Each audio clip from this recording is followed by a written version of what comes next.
하나님의 말씀은 요한복음 17장 1절에서 11절까지 말씀입니다. 교독하겠습니다. 예수께서 이 말씀을 하시고 눈을 들어 하늘을 우러러 이르시되 아버지여 때가 이르렀사오니 아들을 영화롭게 하사 아들로 아버지를 영화롭게 하게 하옵소서. 아버지께서 아들에게 주신 모든 사람에게 영생을 주게 하시려고 만민을 다스리는 권세를 아들에게 주셨음이로소이다. 영생은 곧 유일하신 참 하나님과 그가 보내신 자 예수 그리스도를 아는 것이니이다.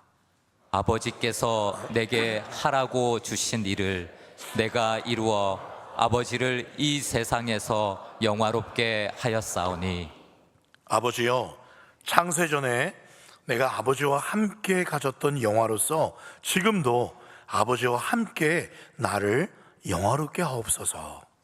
세상 중에서 내게 주신 사람들에게 내가 아버지의 이름을 나타내었나이다. 그들은 아버지의 것이었는데 내게 주셨으며 그들은 아버지의 말씀을 지키었나이다. 지금 그들은 아버지께서 내게 주신 것이 다 아버지로부터 온 것인 줄 알았나이다. 나는 아버지께서 내게 주신 말씀들을 그들에게 주었사오며 그들은 이것을 받고 내가 아버지께로부터 나온 줄을 참으로 아오며 아버지께서 나를 보내신 줄도 믿었사옵나이다. 내가 그들을 위하여 비옵나니 내가 비옵는 것은 세상을 위함이 아니요 내게 주신 자들을 위함이니이다. 그들은 아버지의 것이로소이다. 내 것은 다 아버지의 것이요 아버지의 것은 내 것이온데 내가 그들로 말미암아 영광을 받았나이다. 함께 읽겠습니다. 나는 세상에 더 있지 아니하오나 그들은 세상에 있사옵고 나는 아버지께로 가옵나니 거룩하신 아버지여 내게 주신 아버지의 이름으로 그들을 보존하사 우리와 같이 그들도 하나가 되게 하옵소서. 아멘. 살아계신 우리 하나님을 찬양합니다. 아멘.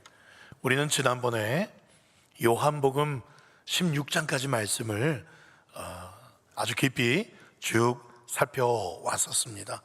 그러다 잠깐 시편으로 건너가서 시편의 그 은혜의 바다에서 또 마음껏 헤엄치다가 다시 이 요한복음 은혜의 강가로 돌아왔습니다. 어떤 분들은 그렇게 말을 해요. 예수님의 뜻이 뭘까? 예수님의 음성은 어떤 음성일까? 그렇게 궁금해하기도 합니다. 오늘 잘 들으십시오. 제가 예수님의 뜻과 예수님의 음성을요 똑똑히 들려드리겠습니다. 제가 하는 건 아니고요 하나님 말씀이 그걸 보여줄 겁니다. 여러분, 신약 성경 전체에서 오직 예수님의 음성으로만 꽉 차 있는 그런 장이 한 장이 있어요. 그게 어느 말씀 몇 장인지 아세요? 요한복음 몇 장이요? 17장. 예. 힌트를 드리면은요, 주로 신약 성경, 아닌 성경도 가끔 있습니다. 어떤 분들은요. 그런데 주로 신약 성경에 보면 예수님이 하신 말씀을 무슨 색깔로 이렇게 칠해놨죠? 빨간색으로. 그렇습니다. 그런데 제가 아까 말씀드렸던 예수님의 음성으로 꽉 차 있다고 하는 그 장은요, 전부 빨간색으로 그냥 처음부터 끝까지 도배가 되어 있는 장입니다. 바로 요한복음 17장 오늘 읽은 이 말씀 한번 보세요. 한번 여러분. 네. 목사님 저도 빨간색이 하나도 없는데요. 예, 성경을 바꾸시기 바랍니다. 아니고요, 검은색도 괜찮아요. 검은색도 괜찮은데요, 빨간색 성경책 보면 이게 예수님의 말씀이구나 좀 더 명확하게 할 수 있어서 조금 더 편리한 건 있어요. 보세요. 17장 보시니까요, 1절 앞에 그 두 절만 빼고요, 두 줄만 빼고 끝까지 전부 다 빨간색이에요. 예. 전부 예수님이 하신 말씀으로 다 도배가 되어 있어요. 제가 설교를 준비하면서 이 17장 말씀을 읽는데 너무 흥분이 되었어요. 진짜입니다. 왜냐하면 이 말씀이요, 바로 제 옆에서 예수님께서 제 귀에다가 직접 말씀하시는 것 같은 그런 느낌을 받았습니다. 그런데 1부 때는 사실 그걸 못 느꼈어요. 근데 2부 때 여러분 성경 읽을 때마다 그냥 읽지 마시고 영무지게 진짜 하나님의 음성, 예수의 음성을 읽으십시오. 들으십시오. 저도 그렇게 다시 한번 설교 준비할 때 그 마음을 느끼려고 그렇게 또 읽으니까 한 글자 한 글자가요 얼마나 놀라운지 몰라요. 여러분, 이토록 언제 예수님의 마음과 그 뜻을 이처럼 속 시원하게 풍성하게 예수님께서 직접 우리에게 하는 말씀처럼 이렇게 이런 경험을 언제 내가 또 해보았는가, 그런 생각을 해보았죠. 그렇죠. 한번 보세요. 진짜 저도 성씨 전 빨간색일 거예요. 그렇죠? 예, 예수님께서 저에게, 여러분들에게 전부 예수의 말씀을 다다다다다다 이렇게 말씀하고 계세요. 그러니 어찌 우리가 예수님의 존재를 부인할 수 있겠습니까? 어찌 예수님의 뜻이 무엇인지 모른다고 모른 척 할 수 있겠습니까? 예수님의 말씀이 정말 살아있는 예수님의 음성으로 저와 여러분들의 귀에 천둥처럼 들릴 수 있기를 간절히 소망합니다. 그렇게 우리가 찬송 부르잖아요. 주 음성 외에는 참 기쁨 없도다. 날 사랑하신 주 늘 계시옵소서. 그렇습니다. 주 음성 외에는 기쁨이 없습니다. 오늘 이 귀한 예수님의 음성이 여러분의 귓가에 아주 깊이 울려 퍼지기를 간절히 소망합니다. 오늘 이 17장 말씀은요, 전체를 말씀으로 창조하신 바로 그 예수님의 입에서 나온 그 한 글자 한 글자로 꽉 차 있기 때문에 제가 1절만 설교해도 사실 오늘 시간이 부족해요. 그런데 11절까지 또 읽었습니다. 그래서 제가 오늘은 특별히 3절 말씀으로 중심으로 말씀을 전하려고 합니다. 다시 말씀드립니다. 여러분 나중에 집에 가서요, 다시 한번 조용하게 읽어보세요. 17장 말씀을요. 한 글자 한 글자가 아주 명확하게 예수님이 우리에게 주님의 뜻을, 예수님의 마음을 말씀하고 있어요. 얼마나 신기한 줄 몰라요. 아니, 보통 다른 종교들은요, 신이라고 하면 멀리 계신 분, 추상적이고 그 신의 뜻을 우리는 함부로 알면 안 돼. 그 신의 마음을 함부로 우리가 파악해서도 안 돼.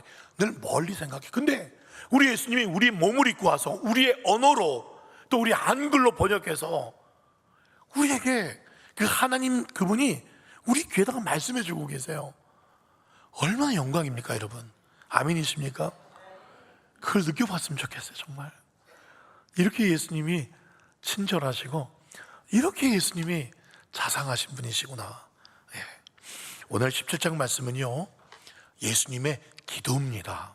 이제 곧 십자가를 지러 가시기 전에, 그리고 부활하시고 하늘로 승천하시기 전에 제자들을 위해서, 남겨질 제자들을 위해서 하나님께 올려드리는 마지막 기도 내용이에요.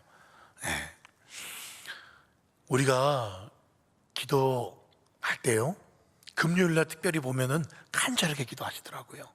가족을 위해서, 구역을 위해서, 우리 자식들을 위해서 정말 간절히 기도하세요. 우리가 간절히 기도할 때도 하나님이 응답하시는데, 하물며 예수님께서 우리를 위해서 간절히 오늘 17장 말씀에서 기도하시는데 얼마나 그 역사가 크겠습니까? 아멘이십니까? 기도할 때 여러분 17장 말씀을 붙잡고 기도하십시오. 그 말씀은 선포하면서 기도하십시오. 예수님께서 기도하신 기도이기 때문에 더 잘 응답이 될 거예요. 예. 어떤 분들 중에는요, 저는 우리 집에서 혼자 믿습니다. 그래서 우리 남편을 위해서, 자식들을 위해서 또 이렇게 위해서 기도하는데 저를 위해서는 아무도 기도 안 해줍니다. 아니에요. 잊지 마십시오. 우리 예수님께서 여러분들을 위해서 기도해 주신다는 사실 17장이 증거입니다. 여러분, 그런데요, 예수님께서 우리를 위해서 기도하시기 전에 1절에서는 먼저 예수님 자신을 위해서 기도하고 있습니다. 볼게요. 1절, 예수께서 이 말씀을 하시고, 저기 이 말씀이 뭘 말하냐면 17장 앞에 있는 16장까지 13장부터 16장까지 예수님께서 하셨던 마지막 고별 설교예요. 오늘은 뭐예요? 예수님의 기도예요. 그래서 13장에서 16장까지 하셨던 그 고별 설교를 의미하고 있습니다. 그 말씀 끝난 다음에 이제 눈을 들어서 하늘을 우러러 하나님께 기도합니다. 두 번째 노란색 보세요. 하나님께 뭐라고 시작합니까? 아버지여, 뭐가 이루었어요? 때가 이루었어요. 저기 말하는 때가 무슨 때를 말할까요? 맞습니다. 십자가에 돌아가실 바로 그때예요.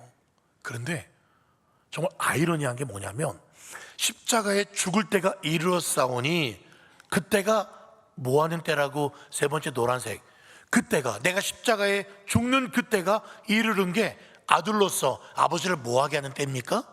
영원롭게 하는 때예요. 영원롭게 한다는 것은 영광 돌린다는 뜻입니다. 즉 하나님의 아들이 십자가에 잔인하게 처절하게 죽는데 그게 그 하나님 아버지를 영광 돌리는 거래요. 하나님 아버지가 보실 때 내 아들 예수 그리스도가 온 몸을 찢기고 대못에 박히고 숨 껄떡껄떡거리다가 물과 피를 다 쏟고 죽는데 그게 하나님 아버지께 영광이래요. 이게 말이 됩니까? 여러분, 예수님께서 이 땅에 오신 목적, 하나님이 예수를 이 땅에 보내신 목적이 뭡니까? 뭐죠? 구원입니다. 구원을 이루기 위해서는 반드시 어떤 과정이 필요하다고요? 십자가에서 죽으려고. 예수님은 십자가에 죽으려고 오셨어요. 하나님이 이미 예수님을 십자가에 못 박아 죽이려고 우리의 죄를 다 뒤집어 씌워서 예수님을 처절하게 죽여서 우리의 죄값을 없애려고 이 땅에 보내셨거든요. 그게 목적이거든요. 그 목적을 이루어야 아버지가 영광을 받는 거예요. 그걸 이루어야 그 아들 예수님도 아버지를 영화롭게 하는 거고 예수님도 영화롭게 되는 거예요. 이게 오늘 17장 말씀의 전반에 흐르는 주제이기도 합니다. 여러분, 그런데 아무리 그래도 어떻게 십자가에 죽는 게 영광입니까? 여러분, 어떤 집에요, 아들이 죽어갑니다.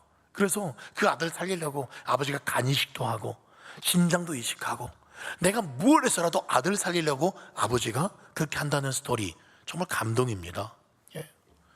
어떤 집은 정말 천덕꾸러기 동생, 정말 늘 속썩이는 동생, 그런데 그 동생 대신에 형이 대신 감옥에 들어간다? 형이 그 동생 대신에 이 죽는 그 처벌에 처한다, 사형을 당한다? 뭐 그런 거는 참 감동적인 이야기가 될 수 있어요. 그런데 정말 더러운 죄인, 흉악 범죄자 때문에 내가 들어가는 것도 아니고 사랑하는 내 아들을 감옥에 대신 보낸다? 대신 사형을 시킨다? 전혀 알지도 못하는 정말 흉악범, 저 흉악범은 죽어도 마땅한데 근데 그 흉악범 대신 내 아들을 대신 보낸다? 이건 정신 나간 짓입니다.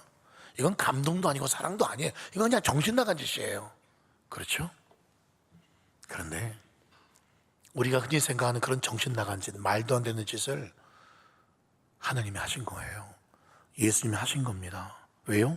온 인류가 구원받는 길이, 내가 하나님이 택한 백성이 구원받는 길이 이거 외에는 방법이 없으니까. 그래서 이것을 하신 겁니다. 우리의 구원을 위해서 자기 아들을 못 박아 죽게 하는 거, 이것을 하나님이 영광스럽게 생각하셨어요. 더 어이가 없는 것은 그 아들 예수도 이것을 영광으로 알아서 꼭 이 십자가로 말미암아 꼭 이것을 곧 다가올 이것 때문에 이것으로 아버지께 영화롭게 해주십시오. 이게 예수님의 기도예요. 자기를 위한 기도가 아니에요.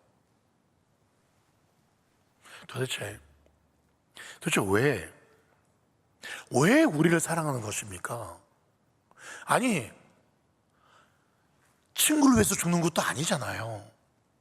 우린 친구가 아니라 원수예요, 원수.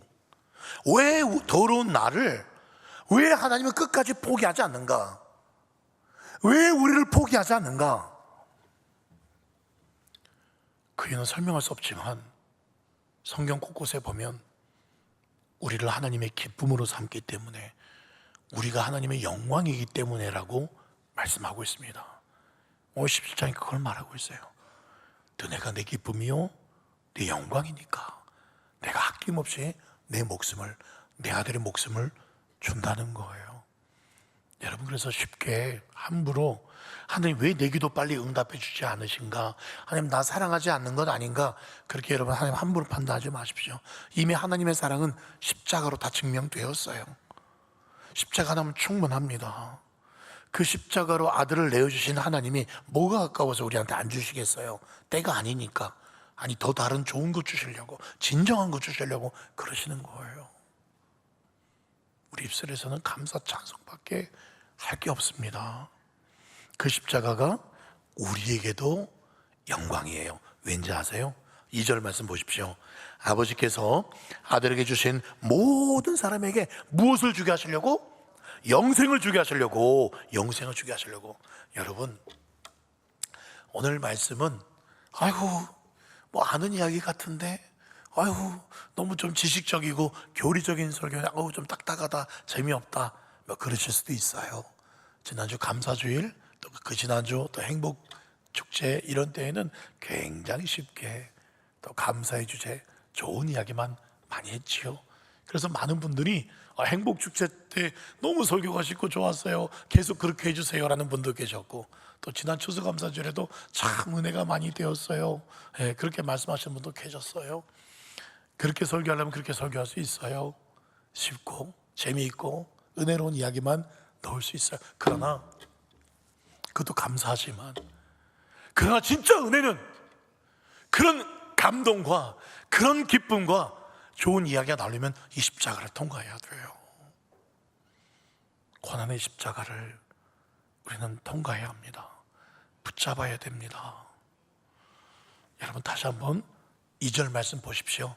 2절 말씀이에요. 아버지께서 아들에게, 모든 사람에게 뭘 주려고 하신다고요?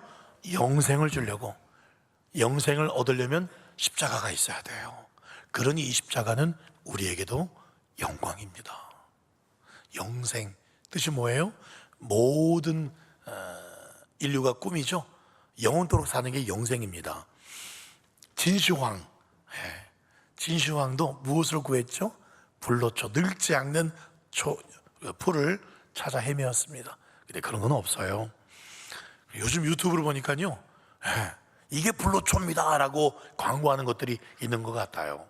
수많은 그런 영상들의 대부분이 뭐냐면, 이 음식대로만 그렇게 꾸준히 드십시오, 이 음식은 멀리 하십시오, 진짜 이런 영상 많죠. 어떤 운동을 하면 여기에 좋습니다, 여기에 좋습니다, 이것과 이것은 같이 하지 마십시오. 얼마나 친절하게 유튜브에서 많이 말하는지 몰라요. 그래서 요즘에 모든 관심사는 어느 정도 다 먹고 살만 하니까, 어떻게 하면 건강하게 오래 살까, 그게 지금 많은 사람들의 관심사예요. 결론은 그래도 죽는다, 그래도 죽는다예요. 여러분, 여쭤볼게요. 여러분, 죽는 것을 믿습니까? 다 안 죽을 것처럼 생각하시네요. 여러분, 죽는다는 것을 믿습니까? 죽습니다. 그럼 다시 한 번 더, 그러면 영생이 있다는 것도 믿으십니까? 아멘. 혹시 여러분 가운데 뭐 성경에서 뭐 예수님이 뭐 영생이 있다 그러니까 뭐 있겠죠, 영생이 있을 수 있겠죠. 여러분, 그렇게 생각하면 곤란합니다. 영생이 있다고 오늘 예수님 말씀하시면 그대로 믿으십시오. 우리가 금 좋아하죠? 14K, 18K, 24K 금이 종류가 있습니다. 종류가 뭐 크게 세 가지죠. 그런데 믿음에는 딱 한 가지밖에 없어요. 24K 순금과 같은 믿음밖에 없습니다. 믿음은요, 순금이든지 아니면 돌이든지 둘 중에 하나지, 목사님 저는 아주 부족해서 14K 정도의 믿음인 것 같아요. 그건 안 믿는다는 겁니다. 그런 건 없어요. 24K 100% 믿든지 적당히 믿는 건 안 믿는 겁니다. 영생이 있습니다. 예수님 말씀을 다 믿든지 아예 믿지 않든지 거의 믿습니다. 그런 건 믿지 마십시오, 여러분. 요한복음 3장 13절 말씀 한번 보십시오. 같이 읽어볼까요? 시작.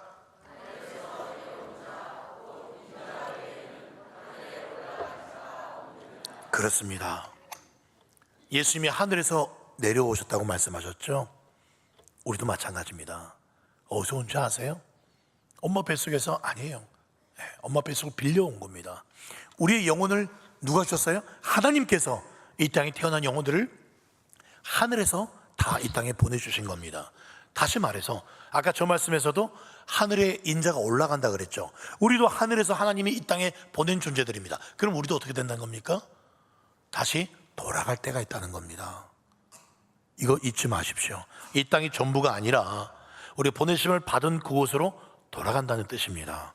인생의 최종 목적지가 어디가 되어야 된다는 겁니까? 이 땅이 아니라 하늘이 되어야 된다는 뜻이에요. 사실 요한복음에서 말씀하시는 예수님의 모든 이야기 전부 다 하늘에 속한 이야기밖에 없습니다. 땅에 관한 이야기가 없어요. 오병이어 말씀하셨잖아요. 오병이어 말씀하시면서 내가 하늘에서 내려온 생명의 떡이다. 다 하늘에서 세례 요한도 예수님을 향해서 하늘에서 내려오셨다. 다 하늘에서 내려왔다고 이야기합니다. 바로 하늘이 우리 본향이라는 것이에요. 그러니 매일매일 우리 마음의 중심을 둘 곳은 이 땅이 아니라 어디라는 겁니까? 하늘이라는 거예요. 예수님께서도 내가 거기서 왔고 우리를 어디로 데려가겠다? 저기로 천국으로 데려가겠다라고 요한복음 14장에 말씀하고 있잖아요. 그러니 제발 이 땅에서 영원히 살 것처럼 이 땅에 목적을 두고 살지 마십시오. 이것이 분명해지면은요, 세상에 집착할 것들이 점점 사라집니다. 베드로전서 1장 24절. 그러므로 모든 육체는 뭐와 같다? 풀과 같다. 풀은 끝에 어떻게 됩니까? 떨어집니다. 떨어져요. 그러니 우리가 가지고 있는 이 생명, 우리가 가지고 있는 이 육체, 영원한 게 아니라는 겁니다. 예수님이 이 땅에 오신 이유, 바로 영원한 생명을 잃어버린 우리에게 이 영생을 주시려고 하나님께서 이 아들을 이 땅에 보내신 것입니다. 예전에요, 제가 이런 말을 했던 적이 있습니다. 저는 퇴근 후에 집에 가면 피곤하니까 털썩 소파에 딱 앉아요. 소파에 앉으면 앞에 벽이 있거든요. 뭐 텔레비전이 없어서 그냥 벽입니다. 소파에 이제 딱 벽 보면서 속으로 이렇게 말한다 그랬죠. 주님, 여기는 제 집이 아닙니다. 여기는 정거장입니다. 정거장입니다. 네, 계속 그렇게 말을 해요. 여러분, 동부 패밀리가 진짜 우리 집 아니에요. 하얏트, 벽산 우리 집 아닙니다. 자이도 진짜 우리 집 아니에요. 자이라도 아까워하지 마세요. 다 정거장입니다. 정거장. 시편 23편 말씀 정말 은혜로운 말씀이에요. 그렇죠? 근데 하이라이트가 뭔지 아세요? 맨 끝에 내가 여호와의 집에 뭐 한다고요? 영원히 살. 내가 영원히 살 곳은 어디라고요? 여호와의 집. 바로 저 천국이에요. 그래서 예수님이 요한복음 14장 2절 말씀에 내 아버지 집에 무엇이 많다? 거할 곳이 많도다. 거기가 아니야. 너 거기 자이도 아니고 저기 뭐도 아니고 아니야. 그런데 있잖아요, 안타까운 게 있어요. 예수님이 저 거할 곳을 지금 많이 준비하고 있습니다. 각자가 살 곳을 다 준비하고 계세요. 그런데 다 못 올라온대요. 다 올라오는 건 아니래요. 누가복음 18장 8절 말씀, 인자가 올 때에 세상에서 믿음을 보겠느냐, 예수님 다시 오실 때에, 혹은 우리가 언제 죽을지 모르잖아요. 우리가 죽는 순간이 예수님 다시 오는 순간과 똑같은 거예요. 예수님 만나는 거니까. 근데 그런 때에 믿음을 보겠느냐, 그런 믿음 가진 자가 너무 적다는 거예요. 하나님을 안다고 하는 사람들 중에도 겉으로는 예수를 믿는다고 하지만 실제로는 예수를 믿는 것이 아닌 사람들이 예수님 보기에는 너무 많다는 거예요. 예수님 지금 믿겠다고 지금 따라온 사람들에게 지금 하시는 말씀이에요. 지금 여러분들에게 하시는 말씀이에요. 이 중에 믿음이 있겠나? 이 땅에 소망 두는 게 아니라 정말 영생에 소망 두는 그런 믿음을 가진 사람들이 여기 있겠나? 라고 지금 예수님 말씀하고 있는 겁니다. 크리스찬들조차 천국에 대해서, 다시 오실 주님에 대해서는 실제로는 아무 관심 없이 살고 있다는 거예요. 먹고 마시고 집 사고 땅 사고 애들 낳고 시집장가 보내느라 정신없이 세상에 파묻혀 살다가 예수님 오시는 바로 그 순간까지도 세상에만 관심 두고 살다가 주님 오실 것은 기대하지도 기다리지도 않는 사람들이 많다고 예수님 말씀하시는 거예요. 그래도 소똥밭에 굴러도 이승이 쫓아오니 그런 마음이 있지요. 천국을 믿는다고 하지만 실제로는 천국과 전혀 상관없는 그런 삶을 사시는 분들이 많다는 겁니다. 조 목사, 그럼 당신은 뭐 얼마나 그럼 잘 사냐? 저도 똑같아요. 로마서 8장 13절 말씀, 우리 계속 말씀이 이어지니 좀 딱딱하니까 읽어봅시다. 말씀은 입으로 선포해야 능력이 있습니다. 시작. 너희가 육신대로 살면 반드시 죽을 것이로되 영으로서 몸의 행실을 죽이면 살리니. 잘 보십시오. 육신대로 살면 반드시 죽는다, 끝이라는 거예요. 그런데 영으로서 영생의 삶을 살면 몸의 행실을 죽이게 되어 있고, 그러면 산다. 그냥 잠깐 사는 게 아니라 영원히 산다. 세상 사람들이 아이고 이렇게 돼야 되는데, 이렇게 해야 되는 건데 그렇게 근심하고 있는 그런 주제를 우리도 똑같이 세상 근심하고 있다면 하나님 추구하는 게 아니라 세상 추구하고 있는 겁니다. 이 세상 계속 추구하죠? 절대 하늘 평강 못 느낄 겁니다. 근심이 끝나지 않을 겁니다. 그러면 영생이 뭐냐? 영생은요, 영원히 사는 것, 정말 우리에게 복음의 이야기입니다. 복음이에요. 영원히 산다는 것 복음이죠. 예. 그럼 복음이 뭐냐? 복음, 마가복음 1장 1절 시작. 하나님의 아들 예수 그리스도의 복음의 시작이라. 복음은 뭡니까? 예수님이 복음이에요. 로마서에 똑같이 말합니다. 로마서 1장 2절 말씀, 이 복음은 하면서요 2절 3절 4절 말씀에 복음이 뭐다 설명하면서 4절 끝에 복음의 결론이 뭡니까? 노란색, 곧 우리 주 예수 그리스도가 복음이다. 그러니 이 복음이 예수고 이 복음이 영생이라 했으니, 그러면 영생은 결국 누가 되는 겁니까? 예수가 영생인 겁니다. 그래서 오늘 3절 말씀에 영생을 뭐라고 말씀하고 있죠? 3절 시작. 영생은 곧 유일하신 참 하나님과 그가 보내신 자 예수 그리스도를 아는 것, 이게 바로 영생이다. 영생. 우리 흔히 그런 생각해요. 영생 누리려면 일단 천국 가야 누리는 거 아닙니까? 여러분, 그게 아니라는 거예요. 요한일서 말씀에 이렇게 기록되어 있습니다. 요한복음은 누가 썼습니까? 요한이 썼어요. 요한일서, 2서, 3서 누가 썼습니까? 요한이 썼어요. 그래서 요한복음이 사실 어려워요. 목사인 저도 이 설교 준비하는데 정말 한 절 한 절도 주석 찾고 하는데 너무 힘들었어요. 근데 그 찾아놓은 거 다 오늘 설교도 못해요. 아깝긴 하지만, 다 못하지만 여러분, 이 요한복음 어려운 말씀을 해석하는 책이 요한 1서 2서예요. 예. 요한 1서 말씀에 뭐라고 설명해 보세요. 5장 13절 내가 하나님의 아들의 이름을 믿는 너희에게 이것을 쓰는 것은, 여러분 눈 뜨십시오. 아이고 재미없어. 아니요, 집중하십시오. 집중하셔야 돼요. 내가 하나님의 아들의 이름을 믿는 너희에게 이것을 쓰는 것은 너희로 하여금 너희에게 무엇이 있음을 알게 하려 함이라. 영생이 있음을 알게 하려 함이라. 예. 저기 보세요. 영생이 있을 것이다 말하고 있습니까? 미래에? 아니에요. 뭐예요? 있다. 지금 있다는 거예요, 영생이. 예. 요한복음도 그렇고 요한일서도 그렇고 영생을 이야기할 때 전부 다 미래의 이야기가 아니라 지금의 이야기로 말합니다. 지금 그 영생을 경험하고 있다라고 말하고 있어요. 내가 지금 여기서 누리는 영생을 이야기하고 있습니다. 매일매일 그 영생을 누리라고 이야기하고 있어요. 죽어서 가는 영생, 경험하는 영생, 그거 너무 피상적이에요. 여러분, 죽으면 정말 영생이 있다는 거 누가 압니까? 죽어본 사람, 여기 죽어본 사람 계십니까? 아무도 없어요.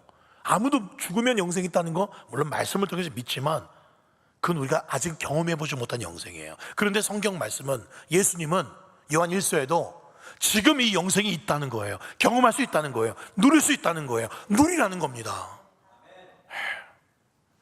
다시 한번 3절 말씀 띄워주십시오. 영생은요, 하나님과 그가 보내신 예수님을 안다. 안다는 게 헬라어로 기노스코라는 단어인데, 이게요 그냥 아는 게, 지식적으로 아는 게 아니라 어떻게 아는 것? 체험해서, 경험해서 아는 것, 친밀하게 아는 것, 그게 기노스코, 예수 안다는 그런 뜻입니다. 이걸 또 요한 1서에서 해석을 해야 돼요. 요한 1서 1장 3절 말씀 보여주세요. 우리가 보고 들은 바 너희에게 전하면 너희로 우리와 사귐이 있게, 우리라는 것은 주님과 사귐이 있게 한다. 밑에 여기서 우리의 사귐은 아버지와 그의 아들 예수 그리스도와 더불어 누림이라. 여기서 말하는 사귐, 이 사귐이요, 아버지와 그의 아들 예수 그리스도와 더불어 누린다. 즉 예수님을 안다는 건 예수님과 뭐 하는 거라는 거예요? 사귀는 겁니다. 예수님과 사귀는 것. 그래서 그 사귐은 끝에 예수 그리스도와 뭐 하는 거라고요? 더불어 누리는 겁니다. 예수님과 뭘 더불어 누리는데요? 예수님 안에 있는 생명, 예수님 안에 있는 그 영생을 더불어 누리는 겁니다. 뭐 할 때? 예수님과 사귈 때. 그래서 영원한 생명을 지녔다는 것, 그건 바로 무엇을 이야기하냐면 예수님과 날마다 교제하면서 그 예수님의 아름다우심, 그 예수님의 그 풍성하심, 충만하심, 은혜와 사랑과 그 측량할 수 없는 우리를 향한 그 자비를 맛보는 것, 그게 영생이라는 거예요. 여기서 영생이 시작이 된 거예요. 그게 계속 이어지고 그 영생이 정말 이제 본격적으로 맛보게 되는 게 천국입니다. 중세시대 때 유명한 한 신학자가 늘 이렇게 기도했어요. 이 기도를 가지고 종교개혁자들이 이 기도 붙잡고 똑같이 기도했습니다. 뭐라 기도했냐면 이렇게 기도했어요. 주님, 나는 아무것도 필요치 않습니다. 오직 당신만 나에게 주소서. 다른 거 무엇 필요치 않고 당신만 나에게 주십시오.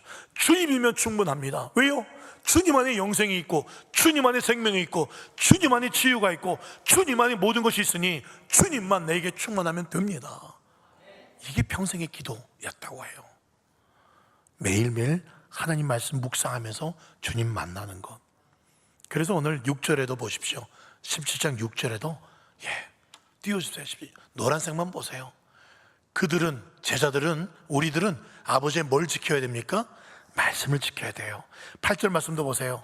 나는 아버지께서 내게 주신 말씀들, 그리고 노란색, 그들은 그 말씀을 받았다는 겁니다. 그 말씀을 받고 지키고 그 말씀 안에서 예수님을 누리고 경험하고 영생을 맛보았다는 겁니다. 물고기가요, 물 속에서 생명을 누립니다. 마찬가지예요. 하루라도 우리는 생명의 말씀이 없이는 하루라도 살 수가 없는 그런 존재들입니다. 주님과 대화하는 그런 기도 없이 하루도 숨쉴 수가 없는 그런 존재들입니다. 우리는 오직 하나님의 말씀과 기도 안에서만 우리의 영원한 이 생명을 누릴 수가 있는 존재들이에요. 그런데 왜 우리는 성경을 읽지도 않고 기도하지도 않고 그러면서도 잘 살고 있죠? 여러분, 잘 사는 게 아니에요. 죽어가고 있는 겁니다. 영생을 살고 있는 게 아니라 지금 죽어가고 있는 거예요. 겉은 그럴듯하게 저도 이렇게 뭐 좋은 양복 입고 이렇게 뭐 화장품 바르고 겉은 그렇게 번지를 할지 모르지만, 겉은 다 번지를 할지 모르지만 그러나 하나님 말씀과 기도로 정말 그 영생의 삶을 살지 못한 사람, 누리지 못한 사람은 죽어가고 있는 거예요. 하늘에 속한 사람이 아니라 이 땅에서 이미 뿌리가 끊어져서 죽어가는 거라는 얘기입니다. 여러분, 다시 돌아와야 됩니다. 여러분, 무엇 때문에 이 영생의 삶을 얼마든지 여기서 말씀과 기도로 경험할 수 있는데, 누릴 수 있는데, 왜 이것을 포기하고, 왜 영생이 아닌 다른 것을 쫓아서 에너지와 시간과 모든 것을 쫓아서 그게 진짜 즐거웠냐, 거기에 우리가 모든 걸 쏟고 있습니까? 한 목사님이 일본의 한 교회에 가서, 그것도 수요 예배에 가서 너무나 큰 충격적인 장면을 보았다고 합니다. 특송하는 순서였는데 웬 험상궂은 3명의 남자가 몸에 팔에 문신이 있더래요. 문신 있는 3 남자가 수요기도회 때 일본 한 교회에서 노래를 부르 특송을 하는데, 한 남자가 특송하기 전에 이런 고백을 합니다. 우리 3명에게는 2가지 공통점이 있습니다. 첫 번째, 우리 3명은 다 믿음이 좋은 한국인 부인들을 두고 있다는 것이 우리 3명의 공통점이고, 또 한 가지 공통점은 우리는 야쿠자들이었는데, 우리 3명은 손가락을 딱 올리는데 오른쪽 새끼손가락이 다 없어요.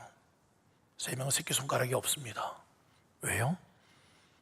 예수 믿겠다고 그 조직의 야쿠자에게 손가락을 잘라서, 그래야 나올 수 있거든요. 야쿠자는 예수 믿겠다고 손가락을 자르고 우리는 섰습니다 라면서 특송을 부르는데, 그것을 본 목사님이 너무 큰 충격과 은혜를 받았다고 한 글을 제가 보았어요. 그 야쿠자들은 과거는 어땠는지 몰라도 영생을 맛보았어요. 영생을 맛보니 포기할 수 없으니 새끼손가락을 자르더라도 영생의 삶을 살겠다고 수요 예배에 와서 특송 부르며, 비록 과거보다는 더 좀 호화로운 삶을 살지 못할지라도, 작은 집에서 그렇게 재산이 별로 없을지라도 다 포기할지라도 진짜 영생을 맛보니 그런 것들은 아무것도 아닌 거예요. 그러니 그걸 자를 수 있었어요. 여러분은 뭘 잘해야 되겠습니까? 왜 이 영생을 코앞에 맛볼 수 있는 영생을 두고 무엇 때문에 누리지 못하고 계십니까? 무엇을 잘하셔야 됩니까? 여러분, 이제는 예수님과의 사귐의 삶을 살지 못하게 하는 것들 뭔지 모르겠어요. 잘라버리십시오. 그게 사도 바울이 말한 나는 날마다 죽노라, 나는 자신을 쳐서 복종시킨다, 바로 그 이야기입니다. 말씀을 맺도록 하겠습니다. 예수님의 말씀이 나의 생명이 떡이 되고, 그 예수님과 날마다 미주알 고주알 이야기하면서 기도하면서 숨을 쉬며 하루하루 살아가는 진짜 삶의 원동력이자 기쁨, 바로 그 영생의 삶을 사실 수 있기를 예수님의 이름으로 축원드립니다.